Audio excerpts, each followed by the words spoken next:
नमस्कार। आज world population day है और आज ही उत्तर प्रदेश की योगी सरकार ने विश्व जनसंख्या दिवस यानी 11 जुलाई को अपनी नई जनसंख्या नीति 2021-30 जारी कर दी है। आइए सबसे पहले आपको बताते हैं कि आखिर इस ड्राफ्ट में है क्या। तो कानून का मसौदा यूपी के स्टेट लॉ कमीशन ने तैयार किया है। इस ड्राफ्ट में उत्तर प्रदेश में जनसंख्या नियंत्रण के लिए कानूनी उपायों के रास्ते सुझाए गए हैं। 2 या 2 से कम बच्चे वाले जो माँ बाप हैं उनको तमाम सुविधाएं दी जा रही हैं इस ड्राफ्ट के मुताबिक, जबकि अधिक बच्चे वाले अभिभावकों को कई सुविधाओं से वंचित रखने का इसमें प्रावधान है। इस ड्राफ्ट के मुताबिक 2 से अधिक बच्चे होने पर सरकारी नौकरियों में आवेदन से लेकर स्थानीय निकाय चुनाव लड़ने तक रोक लगाने का प्रस्ताव है। बाकायदा इसका ड्राफ्ट सरकारी वेबसाइट पर अपलोड किया गया है और 19 जुलाई तक जनता से इस पर राय मांगी गई है। अगर ये कानून लागू होता है तो 2 से अधिक बच्चे पैदा करने पर सरकारी नौकरियों में आवेदन और प्रमोशन का मौका नहीं मिलेगा।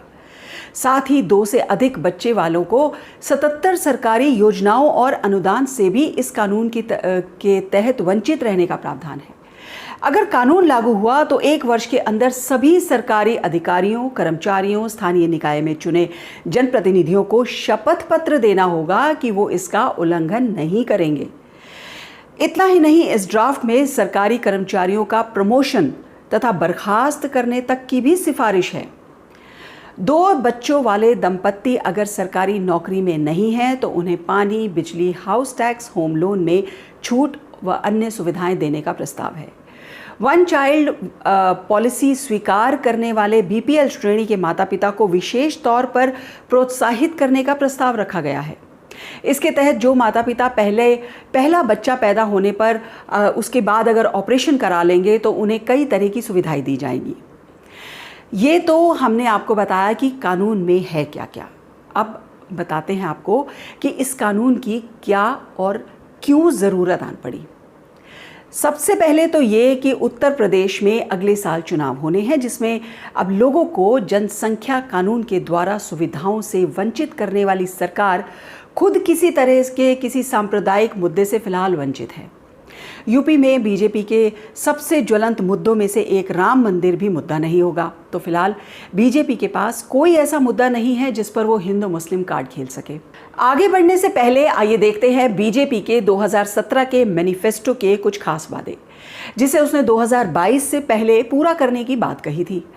बीजेपी ने अपने 2017 के घोषणा पत्र में जनता से कई बड़े वायदे किए, जैसे सबसे अहम राम मंदिर निर्माण, किसानों की ऋण माफ़ी, गरीब छात्रों की उच्च शिक्षा के लिए 500 करोड़ रुपए के बाबा साहेब अम्बेडकर छात्रवृत्ति कोष की स्थापना, दीनदयाल सुरक्षा बीमा योजना के तहत भूमिहीन कृषि मजदूरों का 2 लाख रुपए तक का बीमा मुफ्त करवाना, 5 साल के अंदर प्रदेश में 24 घंटे बिजली देने का वादा समेत कई और भी लुभावने वादे किए थे। हालांकि इस वक्त हम उस पर चर्चा नहीं करेंगे, परंतु जनसंख्या नियंत्रण कानून ना तो घोषणा पत्र का हिस्सा था और ना ही पिछले 4 सालों में बीजेपी को कभी इसकी कमी महसूस हुई।